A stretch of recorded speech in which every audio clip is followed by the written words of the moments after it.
If tomorrow starts without me, there's something you should know.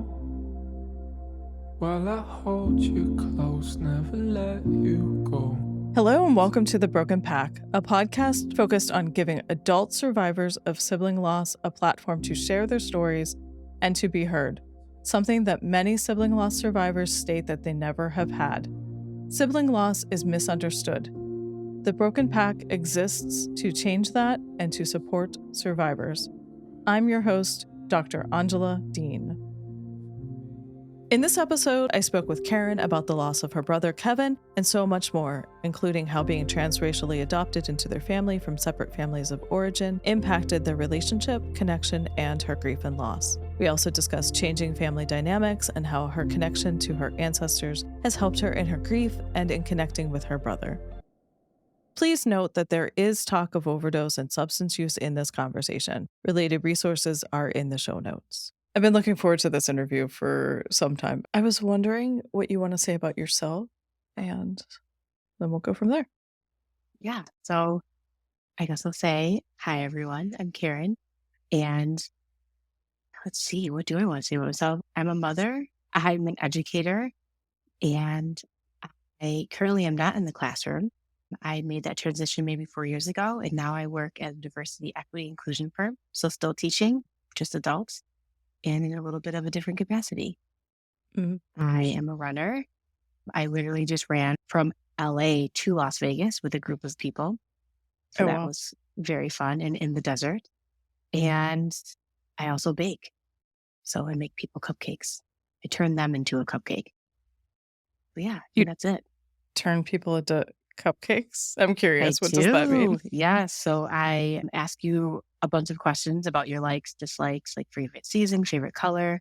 And then I craft a cupcake based around all of those things. And that is you in a cupcake. I love this idea and wish we were closer because I'd really love to see these cupcakes in action. Yeah. Interesting. So before we get started talking about the loss of your brother, what do you want me or the listeners to know about Kevin? I think I want you to know that he was actually the kindest soul that I think I've ever met thus far on this planet, which is quite interesting because he's a fairly larger Black man. So when you see him, that's not probably what people think. But when you get to meet him, I think you realize very quickly how naturally humble and kind and intuitive he is. And it showed up in funny things like he loved watching like Dirty Dancing and other things that we would call chick flicks, but just have a romantic vibe to them. Loved them. He also loved the History Channel. And as we talk more about Kevin, you'll see why these things are maybe more unique. But yeah, I think that's what I want everyone to know is that super kind, super humble, super intuitive, which also I think led to his addiction. I think he was such a soft soul for this world that it was very hard. Yeah. What was your relationship like with him? So when he was living, we weren't that close, actually. So we're both adopted. We're both transracially adopted. Our parents are white. We are both biracial and brown presenting, and we're both Black and white. We are not related by blood. We had different families and were adopted by the same one. People always ask that. But so we had that connection, and I didn't realize until he was gone how actually deep that went and how much we actually supported each other. But while he was here, I would not have called us super close. He was a bit older than me. He's about, I don't know, like 5 years older than me. So there's an age gap.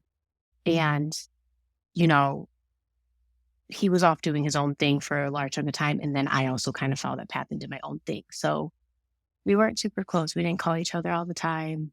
We didn't really hang out. Yeah. He sounds like, in some ways, the way that you described him as a gentle, kind soul, from what I know about you, very similar in that aspect.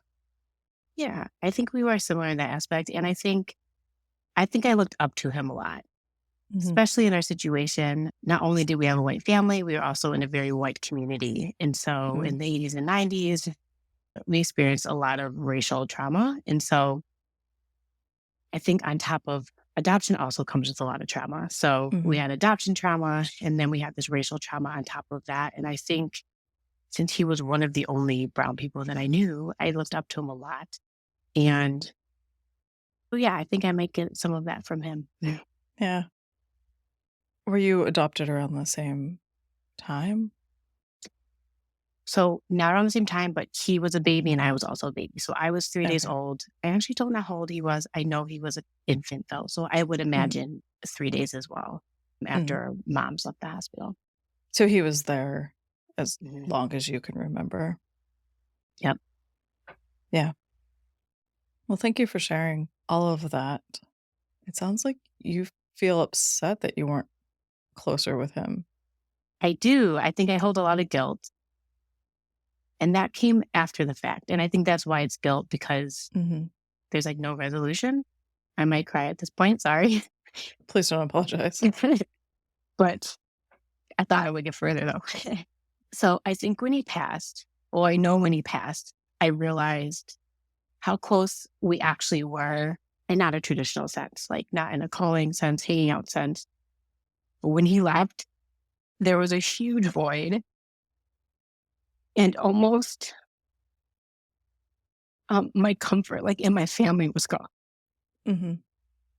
Because I think what was happening was we gave each other comfort in that we both understood exactly what we were going through when no one in our family could.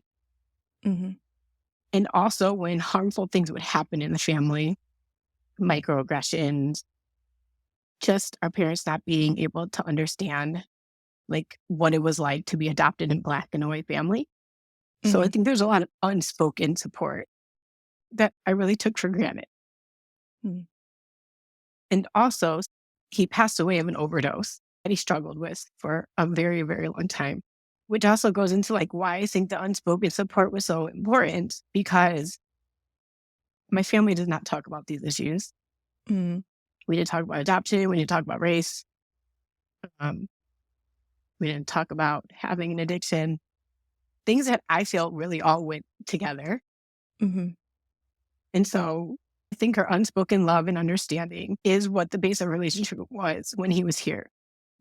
Yeah. It sounds like you were able to connect on things that your family couldn't possibly understand, but also on not having a safe space to otherwise explore that even with them. Yeah. And I think like our paths were very similar.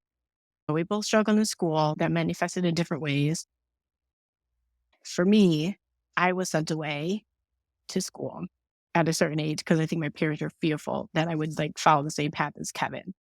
Mm. So they like interrupted it right away and sent me away. So I was actually gone from age 13, middle of eighth grade until I was 18. Mm. And so again, why maybe we weren't as close either. And so we both also had that understanding of like being alienated in the sense that we necessarily weren't doing what we were supposed to do. And I'm using quotes for folks I can't see, Right. air quotes, Yeah. right? We took different paths and, we weren't excelling in school and all of these things that our other siblings were. So we have two other siblings that I should mention that are actually biological to our parents. So they had two children and they adopted two children. So I have an older brother and he's biological. They adopted Kevin, they adopted me, and then they had my sister. Okay. So you two were in the middle. We were in the middle. Yep. How was it growing up realizing that he had a difficulty with addiction? Or at what point did you even realize that? It's a good question. I don't know when I realized it. I feel like at this point, it's always been in my memory as part of him and a part of our lives. Yeah, that's just kind of how I Mm. remember him. How long ago did he die? 5 years now. 5 years. Yep. And he was 30. You don't have to tell us how old you are. Well, So, how old am I? Now I am 37. oh, so you have not had that birthday yet where you're older than him. Mm. No, I haven't even thought about that. Yeah. Yeah. It's been a theme. I know it was a problem for me, but it's been a theme that has come up with people that I've talked to. Like, we don't think about that until it happens, oftentimes. Yeah. So your relationship, you said you weren't really close to him as adults. Was it different when you were younger? From what I remember, when we were like really young, maybe he was like 8, 9, 10 area. And I was like toddler. We have tons of pictures where he's hugging me or my siblings. And this is where that super sensitive piece comes out too. Taking care of us, like wanting to play with us. And so, yeah. So then I think we were closer in the sense like younger sister, older brother, kind of caretaker situation, not necessarily like hanging out together. Cause again, the age difference. Yeah. And then when we hit our teens and I hit my teens, we were very much separated.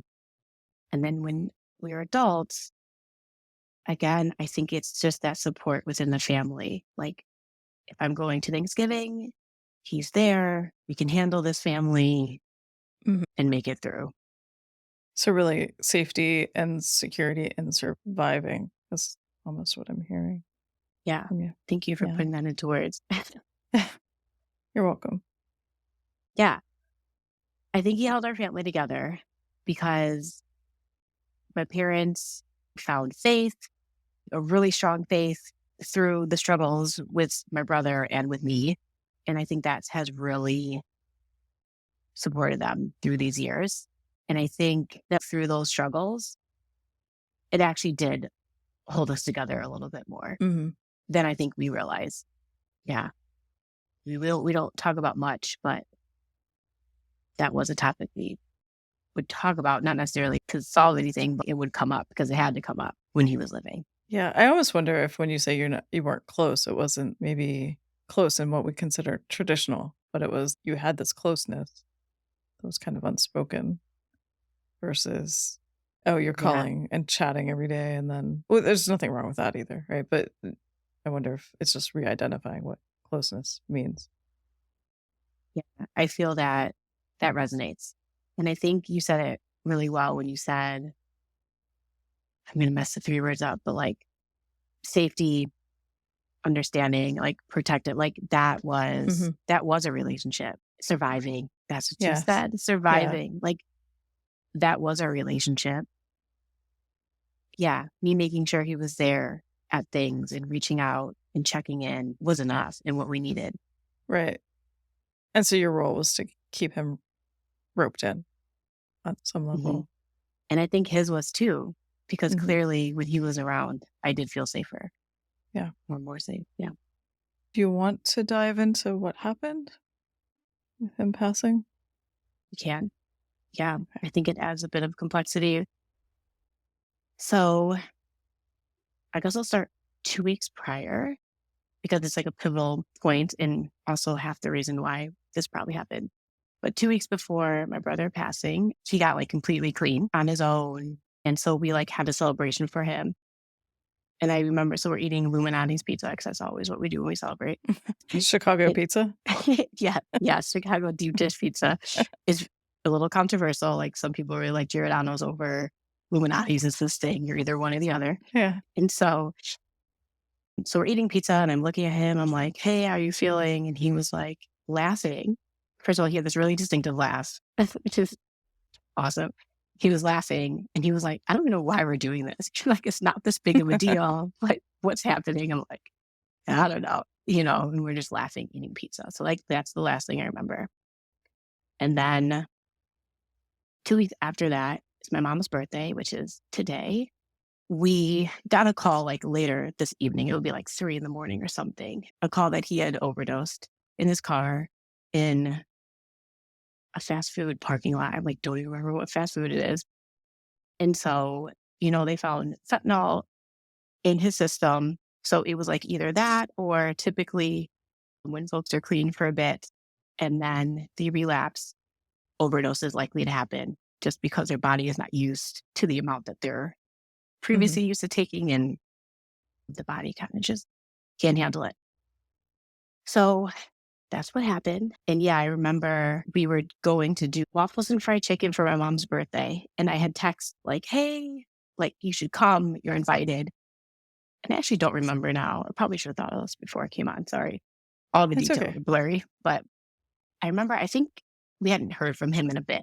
And we were just like concerned. And so I remember reaching out, being like, you should come, like definitely come. So my wonder is always like, I hope he saw that text before. Because I'm not sure. We don't know like how long the car was sitting there and, before people called. And so, but yeah, that's what happened. We also came together though and did the chicken and waffles. Mhm. Did you know before you got to the restaurant for the chicken and I waffle? actually made them. It was like homemade. Oh gosh, sorry. No, that's fine. And yeah, we did. We decided that we'd still do hmm to be together and figure it out. Yeah. So today's, the day that we're recording is that anniversary and also your mom's birthday. So I want to check in, like, how is that for you? This is the 5th anniversary of that? It's hard. I think this conversation would have been hard anyway. Mhm. But I don't get a lot of opportunities to talk about it. So this is good. Because like I said, it's also my mom's birthday. So processing it as a family is really hard.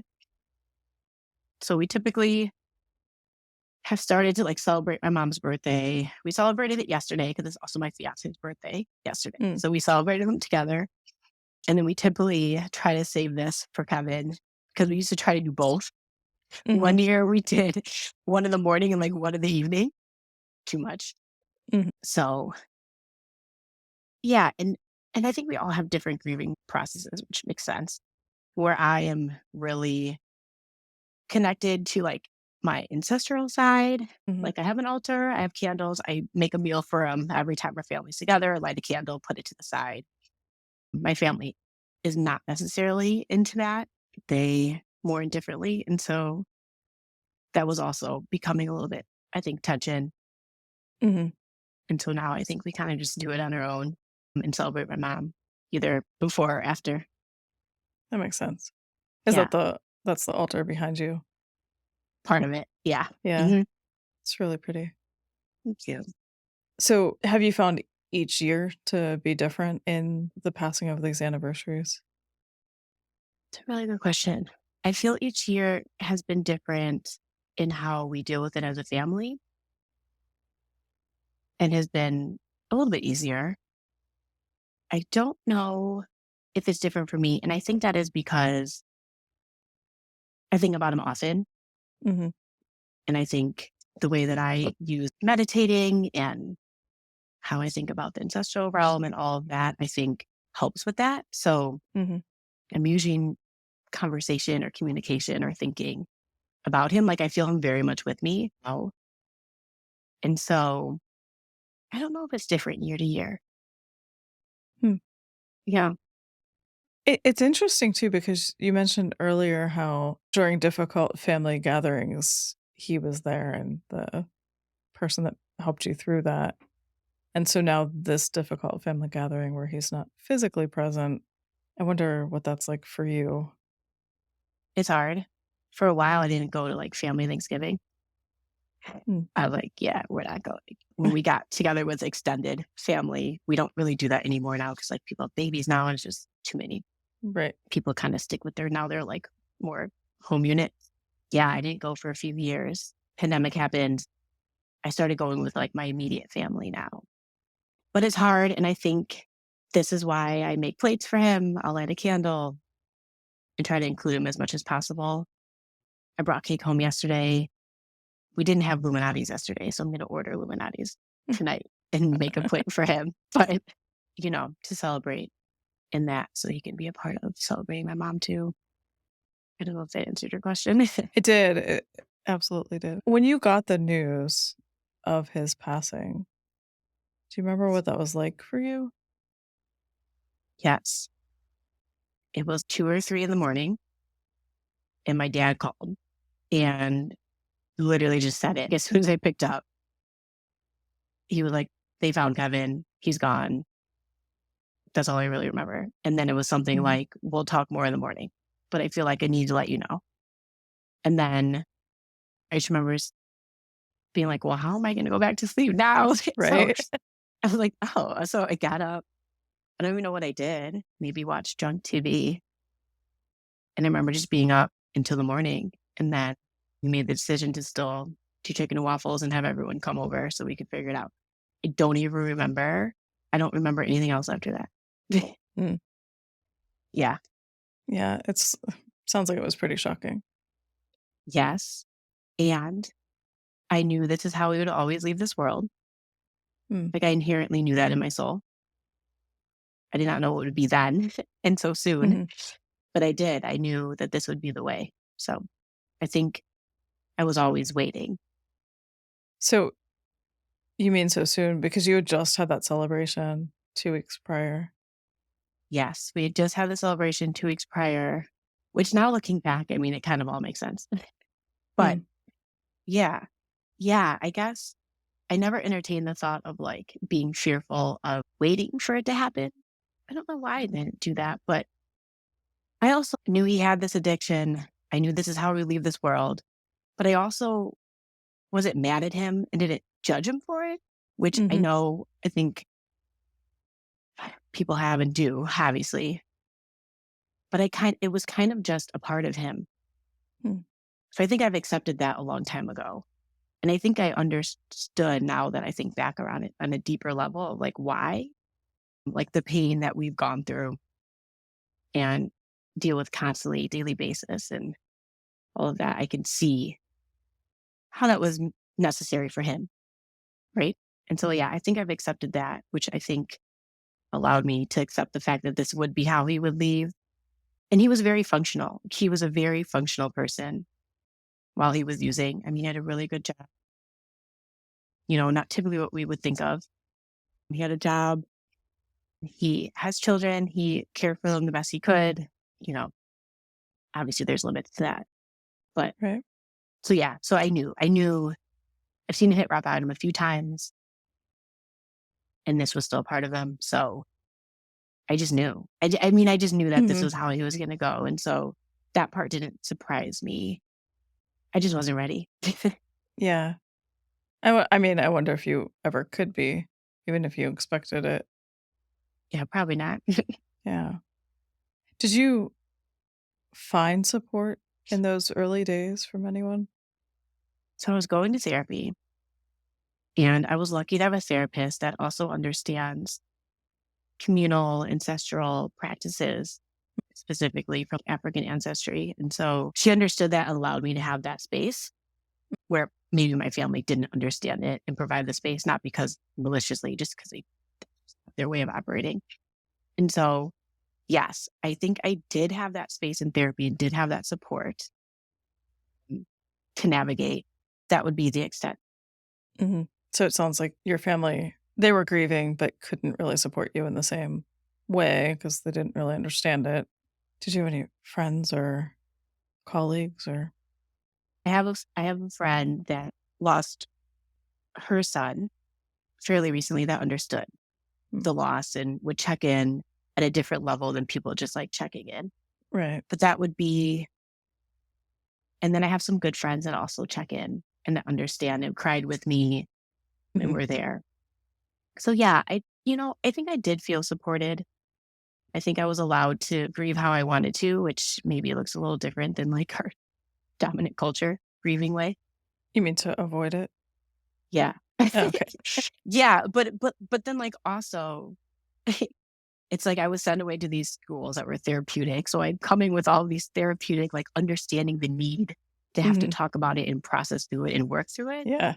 But then coming back to people who don't do that. You know what I mean? It's like You're like, wild. let's unpack that. Yeah. And then I'm looking like excuse me, no. What are you doing?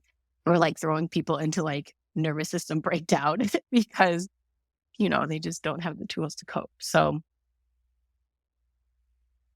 and I will say my parents are very religious and they have a support system through their church, which I'm sure they were grieving and got what they needed, I hope.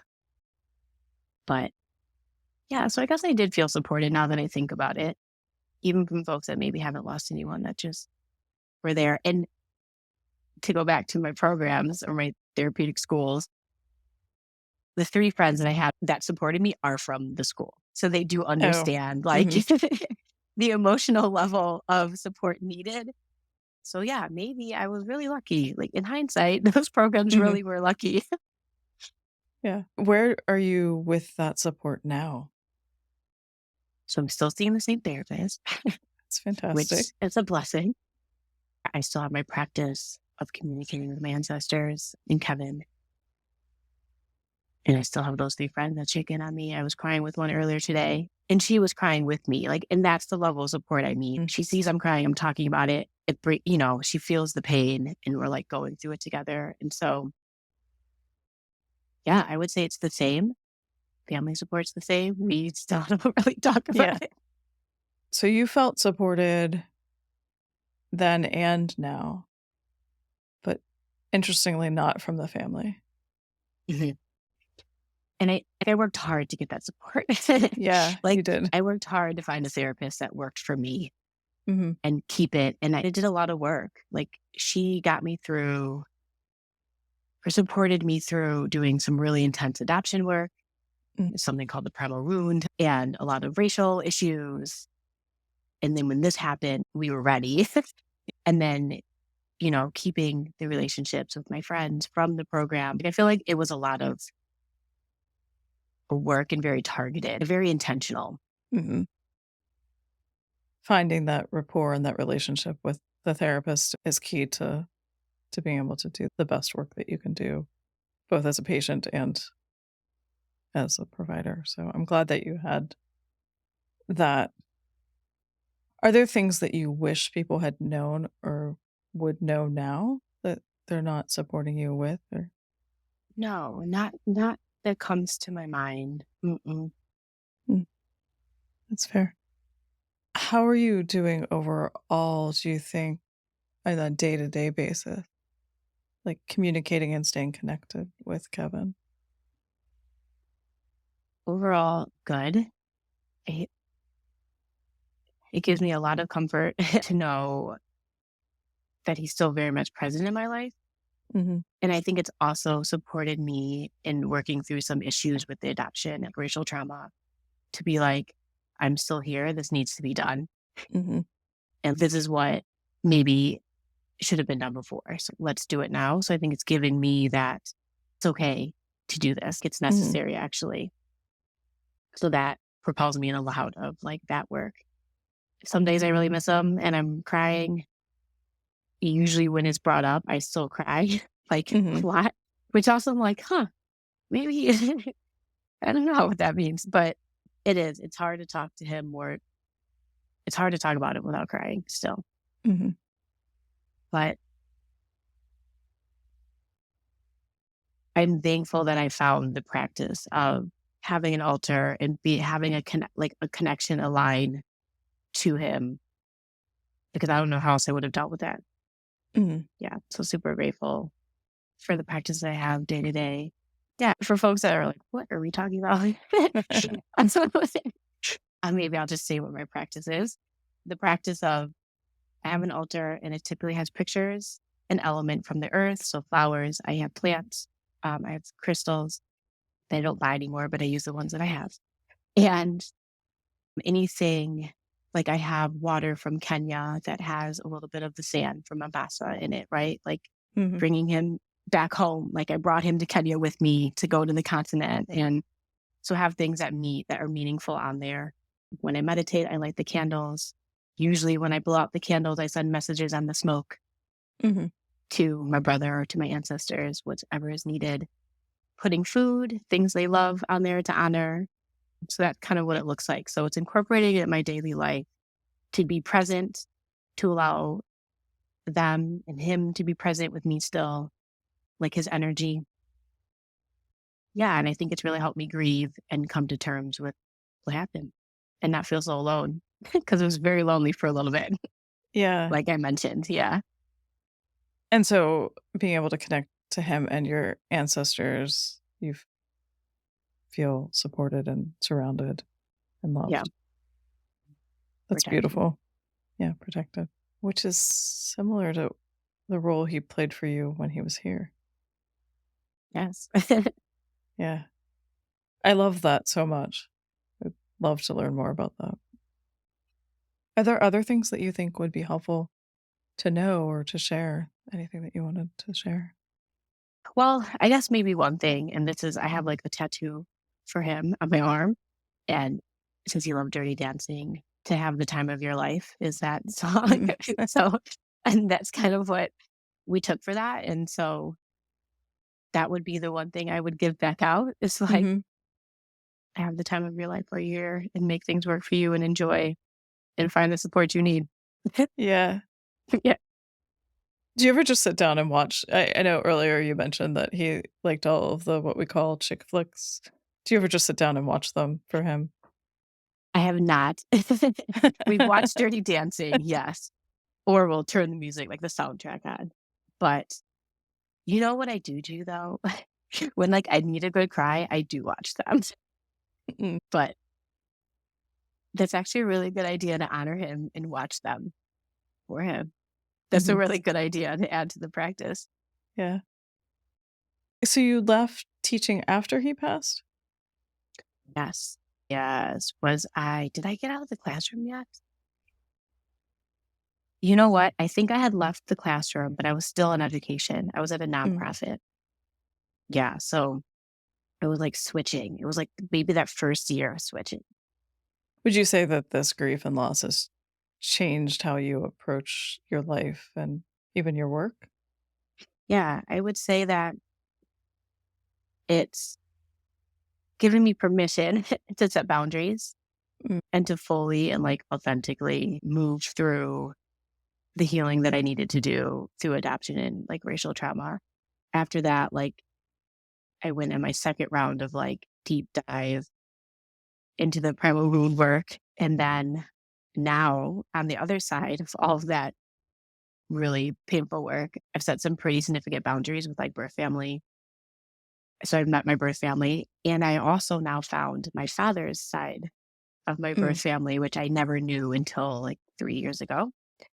And so feeling confident enough to do that definitely stemmed from this and the mhm, need to do it, which finding my dad's side of the family took setting boundaries because I don't know, there's just a lot of racial undertone there that he was very scary. I shouldn't reach out, all of these things. He's a mm, black man.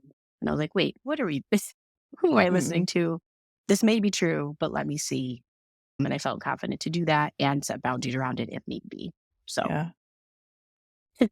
And I know that you're working on this other project with I don't wanna put words into your mouth, but as I understand it, and please correct me if I'm wrong, it is around adoption with multiracial mhm. families? I probably got Yeah. that all So, wrong. no, not at all. Yes, they're multiracial families. We call it transracially adopted because, I mean, I couldn't remember yeah. the So, word. yeah, children are like taken out of one culture and literally put into another and adopt that culture because that's how they are raised. And so it's a little different than multicultural, unless if their parents are multicultural, right? There's like layers Right. to this. It could totally be. In my case, my parents are not, they're white. And so that's the one culture that I was getting was white culture. There was no other element to that. Right. So yes, I did some work with parents that transracially adopted years ago. It was a lot for me because I had to do some internal work. And so I've Mhm. done that internal work and I'm looking to get back into supporting families who transracially adopted, both parents and the transracial adoptees as well. Mhm. So it sounds to me like the acculturation process for you and your family was similar to Kevin's, and that connection Mhm. was there. Yeah. That makes perfect sense to me why you're doing the work that you're doing, and it sounds like it's very much needed. Thank you. Yes, it's still very much needed. Yeah, I'm sure it will be for a very long time. Unfortunately, unfortunately, all of that. Do you wanna share any favorite memories that you had of Kevin? So I shared the one when we were laughing over pizza about why we were celebrating him. And then, yes, I can share one. So, and I don't, and half of this is memory, half of it probably was just told to me. Like, so my memory is not great. I alluded to trauma, but that's okay. Yeah, like creating forts was a thing in our family. Mm. And so we had this one really cool crawl space. It's in our basement. We have a basement that's not like you want to live in it, like Mm. a basement that stores all the tools and is cold and scary. And there was this one crawl space that you have to like get on your hands and knees to get through. And then there's this Mm. big pit at the end. And so Kevin and my older brother found it and created a fort, and we used to hang out in there all the time. That's probably a favorite memory. Hearing how they set fireworks off in our treehouse is a In favorite the memory. treehouse? In the treehouse is a favorite memory. I was not a part of that, but I remember hearing about it. And I'm trying to think if there's like another.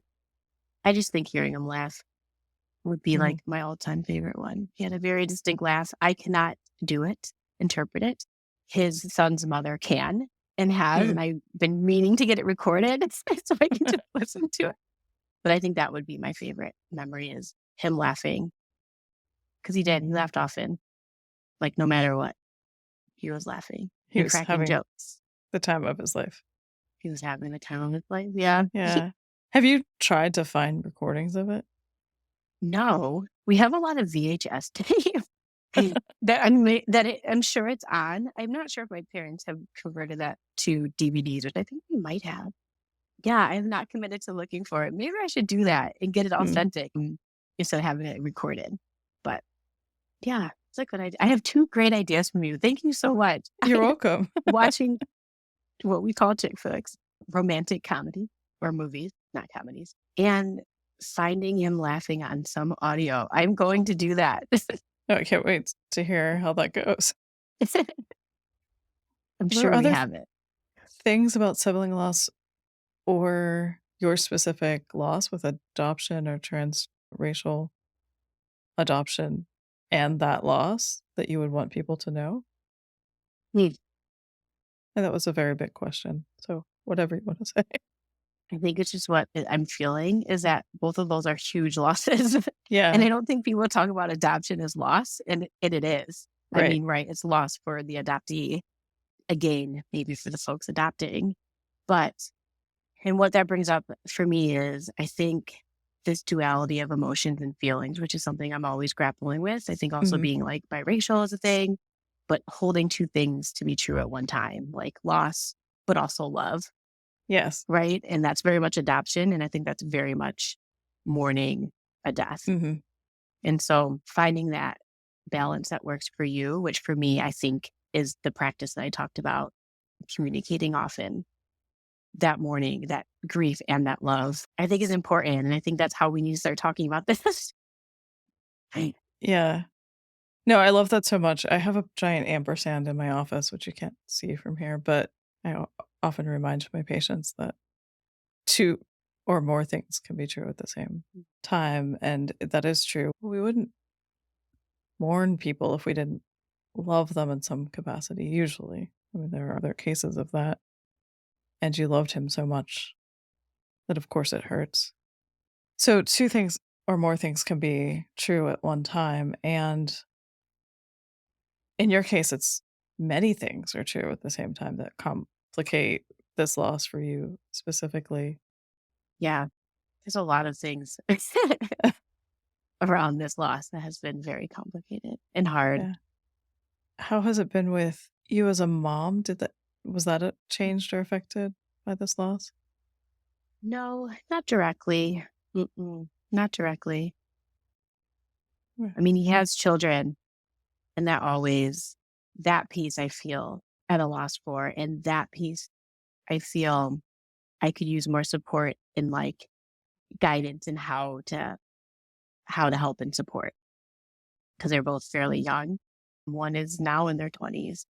The other one's 17. So they were very much teenagers when it happened, young, middle school and high school. And so I'm not sure if they got the support that they needed and were able to advocate for that and know what was needed to get through that time best, since they were very much still finding themselves and had guardians that, very much guide you. Yeah. It's definitely a difficult space to navigate. And our nieces and nephews are also grieving, especially with any complications in relationships. Yeah, Yeah. Have you worked through that with your therapist to figure out how to support them or I have not. Mm-mm. yeah. And I think it's hard too when you're like, well, I'm grieving and I'm trying to figure this out. And since, I don't live with them or see them daily, right? There's this whole other component. Like the amount of people that he touched and that Mhm. amount of people that probably are grieving him is, I think, greater than I've thought about in this like current moment. Like Mhm. now that I'm Yeah. thinking about it. Yeah. Right. When you're little and your sibling is like your world, it's hard to think as we get older, people come and go. But yeah. It sounds like how could he have not touched a lot of people's lives the way that you described him? Yeah. He was very charismatic. A lot of people like, I mean, if you knew him, you'd love him. Right. He Yeah. was just that kind of person. Well, thank you so much for sharing all of that. Thank you for chatting with me today. Yes. Thank you for having me. Thank you so much for listening. Our theme song was written by Joe Millwood and Brian Dean and was performed by Joe Millwood. If you would like more information on The Broken Pack, go to our website, thebrokenpack.com. Be sure to sign up for our newsletter, Wild Grief, to learn about opportunities and receive exclusive information and grieving tips for subscribers. Information on that, our social media, and on our guests can be found in the show notes wherever you get your podcasts. Please like, follow, subscribe, and share. Thanks again. You're second guessing, oh, you never know, you just never know.